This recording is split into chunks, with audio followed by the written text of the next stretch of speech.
What's up, guys? Welcome into another edition of Fast Five. Jay standing next to me. Scott on vacation. Everybody's kind of been on vacation. Yeah, except me. I don't think we've had a thing where Scott and I have been able to do Fast Five now in about, I don't know, a month or so. Yeah, and that's okay. And he left his glasses at the bottom of a river. I did. So I need to go find a beach. Let's get into this. All right. Question number 1. The biggest storyline emerging from the Saints training camp is blank. I don't know. Did the Junior Gillette thing happen before training camp? Look, let me tell you something. Being on vacation last week, I don't know anything about Saints training camp. Not a thing. I'll get caught up. I do know that the new guys are getting a great big look-see, and that so far I think folks are happy with the way they performed. Yeah, see, I'm a little jealous. He was, again, on vacation during the Saints camp, so I'll go ahead and say the biggest storyline is the defense. There's so many moving pieces there, that whole front seven. The only people I can really think you can count on are Cam Jordan, maybe Akeem Hicks. Other than that, you got some youth and some old legs that you better hope pan out. Otherwise, might be a little rough in the defense. Question number 2. U.S. women's national team star and World Cup hero Carli Lloyd would make a blank kicker for the Saints. Yeah, I don't know if you saw this storyline, but the Saints invited her to participate in their camp. I think she would make a much more attractive option. I'll go with attractive. Yeah. I got nothing else to say about that, but I'll go with attractive. You want to know what else she has going for her? She has attempted the exact same number of NFL field goals as everyone else in their camp has. There you go. 0.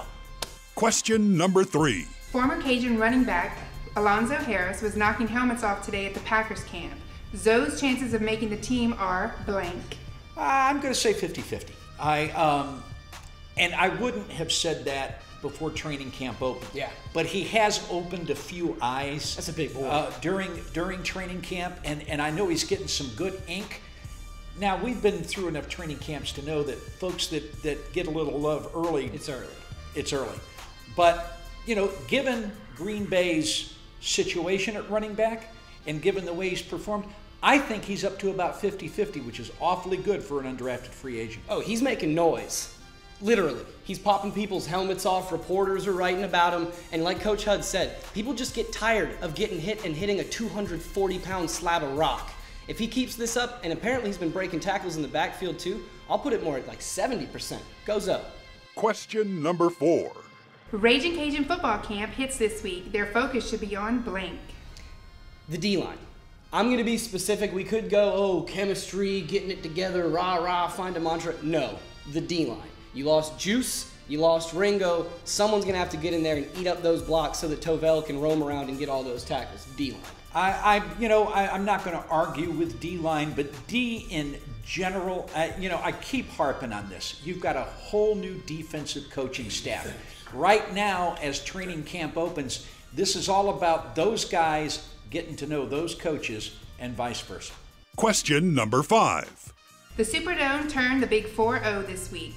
What were you up to back in 1975 when the Dome first opened? I'll let you take this one, Jay, because I was not even a glimmer in my parents' eyes at that time. In fact, they hadn't even met each other, so that's way out of my league at this point. Well, you know what? In 1975, I was childless. Huh? There you go. All right. I had hair, and it was long. Like mine. And I actually worked at a radio station that currently is housed in this building. Oh, really? Yes. 960 Talk Radio was a top 40 station back then at KROF. That's where I was working in 1975. The full head of hair, Jay Walker, no kids. Long. It was long, no kids. He was on the prowl. Oh, and I was married, okay? But I was slender. I was pretty hot back then, dude. I'm just telling you. I think Jay wants to go back to 75. He's feeling a little good about himself today. No. All right, we don't have a time machine, but we'll see you next week. Another edition of Fast Five. See you later. Bye.